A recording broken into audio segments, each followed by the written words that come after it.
Good morning everyone. आई हो कि आप सब स्वस्थ होंगे। अध्याय नंबर 13 की ओर चल रहे हैं। अध्याय 13 की जय कृष्ण मोती साहब के, जो बहुत ही एक भव्य भव्य चीज लिखा है शिक्षा के बारे में।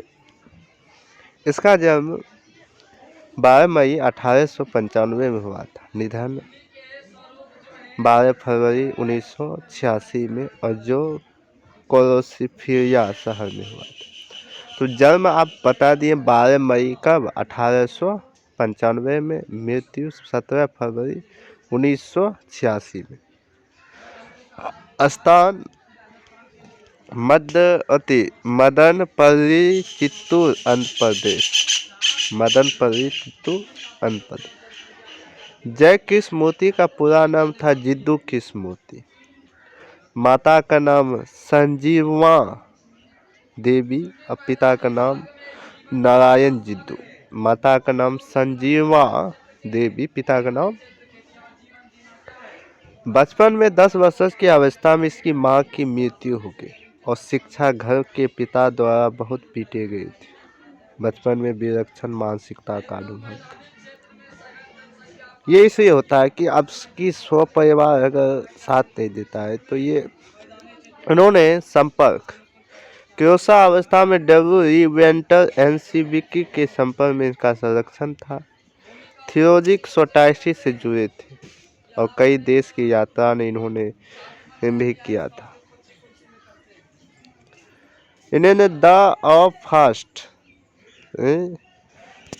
द फास्ट एंड प्लाज फिल्म द असेसिंग रिवॉर्ड और कृष्णमूर्ति नोटबुक और इसके अतिरिक्त व्याख्या का संग्रह था।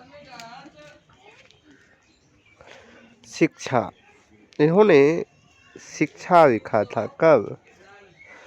तो ये क्या है? जिद्दू कृष्णमूर्ति। तो शिक्षा के बारे में आज जानते हैं कुछ।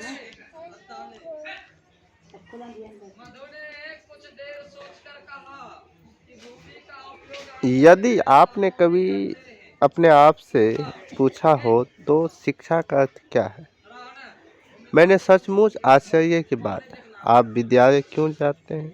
आप विधि विषय क्यों पढ़ते हैं? क्यों आप परीक्षण में उत्तीर्ण करते हैं? ऊंचा स्थान प्राप्त करने के दूसरे के साथ स्पर्धा करते हैं? आखिर शिक्षा का तत्वाध्याय क्या है? यही सब कुछ क्या? सचमुच अत्यधिक महत्वपूर्ण प्रश्न है, केवल विद्यार्थियों के लिए नहीं, अब तो माता पिता और शिक्षक के एवं समस्त व्यक्तियों के लिए जो इस वसुधा से प्रेम करते।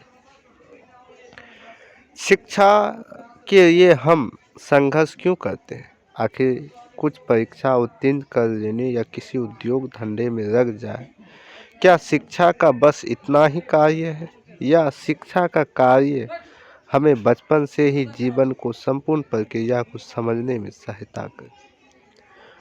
कुछ उद्योग करना अपनी जीविका को कामना जरूरी है, लेकिन क्या यह सब कुछ नहीं है? क्या यही सब कुछ है? क्या केवल इसलिए शिक्षा प्राप्त किया जाता है? निस्संदेह उद्योग या व्यवसाय ही जीवन ही नहीं। शिक्षा बड़ा ही अद्भुत है। जीवन बहुत बड़ा है। यह असीमित अंधार से अनंत रहस्यों से जुड़े हुए यह एक विशाल साम्राज्य है जहां हम मानव अपना कर्म करते। यदि हम आपको केवल आजीविका के लिए तैयार करते हैं तो हम जीवन में पूरा लक्ष्य खो बैठते हैं। कुछ परीक्षा उत्तीर्ण कर लेने से या गतिन रासायनिक अथवा किसी भी विषय में आप प्रशिक्षण प्राप्त करने से जीवन को समझना उससे भी ज़्यादा कठिन। अतः हम शिक्षक हो या विद्यार्थी, हमें आसपास का क्या पूछना आवश्यकता नहीं है कि हमें शिक्षित कर रहे हैं अथवा शिक्षित हो गए। जीवन विलक्षण है। ये पक्षी, फूल या बेसारी वृक्ष, आसमान, सितारे, सरिता और मत्स्य जैसे हमारा जीवन है। जीवन दीन और जीवन अमीन है। जीवन समुदाय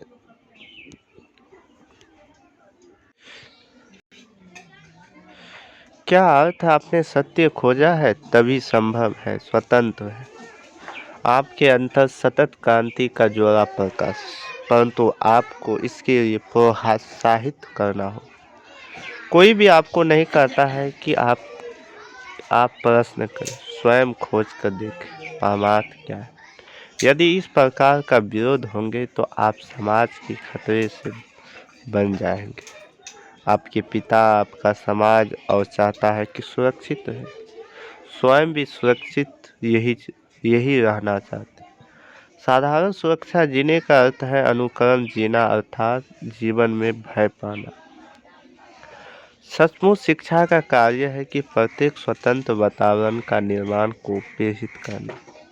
क्या आप जानते हैं इसका अर्थ क्या है? नियंत्रणपूर्ण वातावरण का बड़ा कठिन है, लेकिन हमें यह करना होगा। हम देखते हैं कि पूरा का पूरा विश्व अंतहीन युद्धों से जकड़ा हुआ।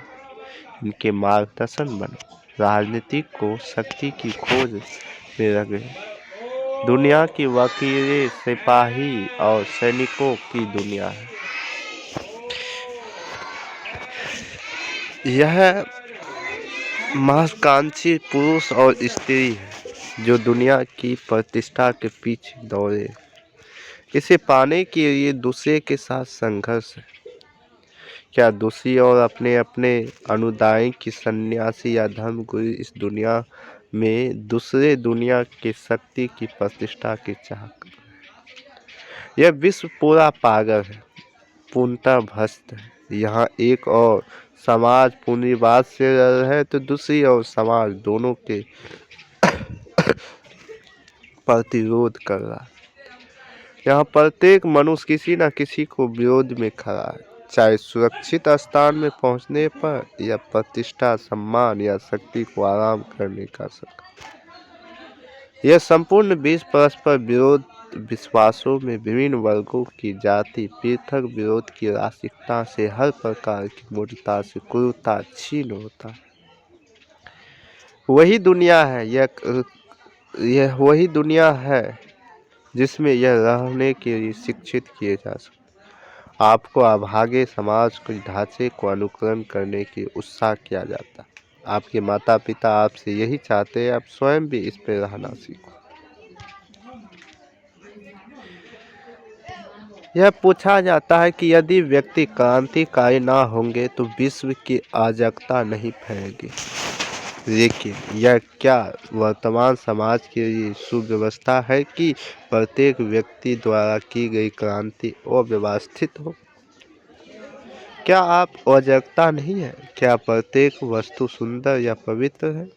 क्या प्रत्येक व्यक्ति आनंद या समृद्ध पूर्णता जी पाए?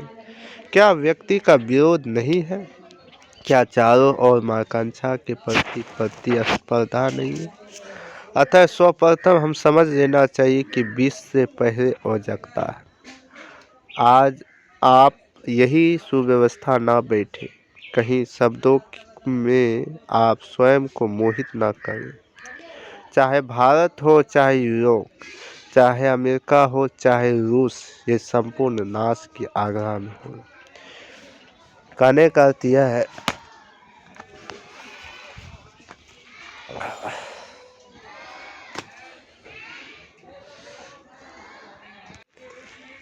यह क्षय आपके लिए एक चुनौती है।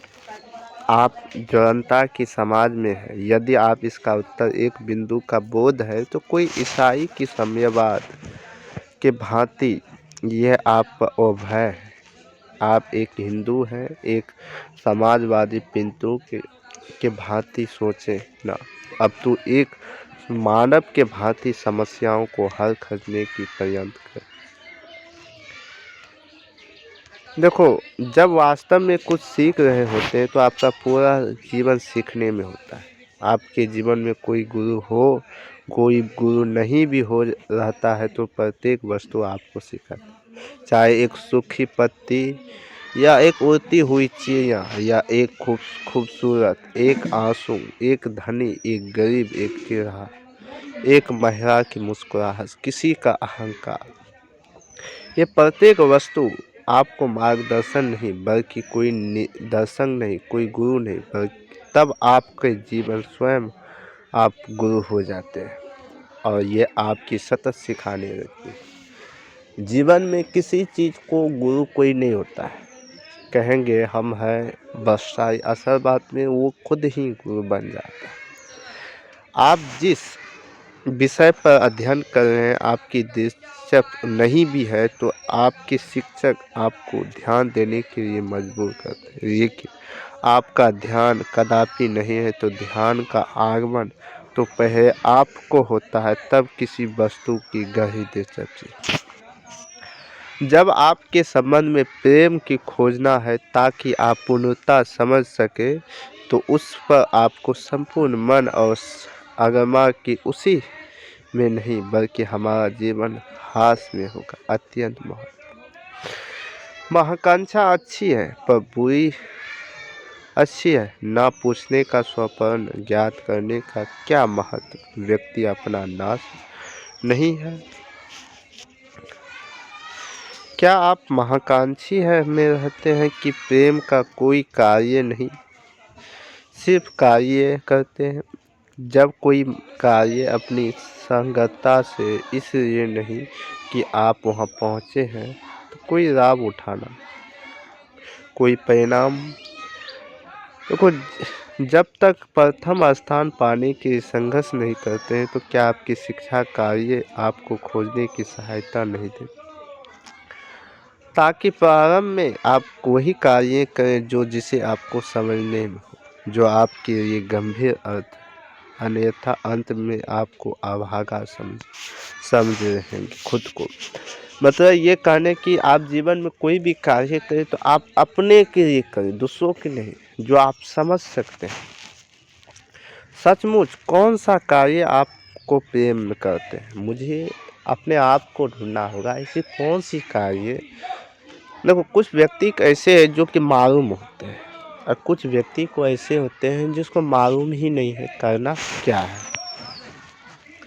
यह समझ में यदि कोई महज आदात किए जाते हैं तो आपको केवल उपहास या मृत्यु प्राप्त।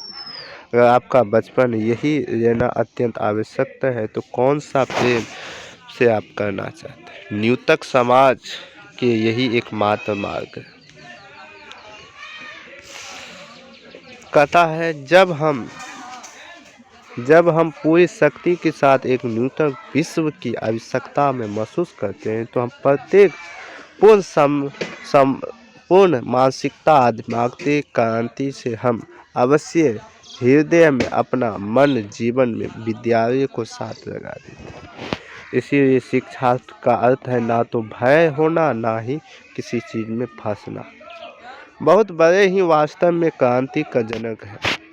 वे खोजते हैं कि सत्य क्या है पर उस सत्य के अनुसार आचरण, परंतु सत्य की खोज के लिए मुक्ति आवश्यकता, जिसका अर्थ है समस्त भय से मुक्त।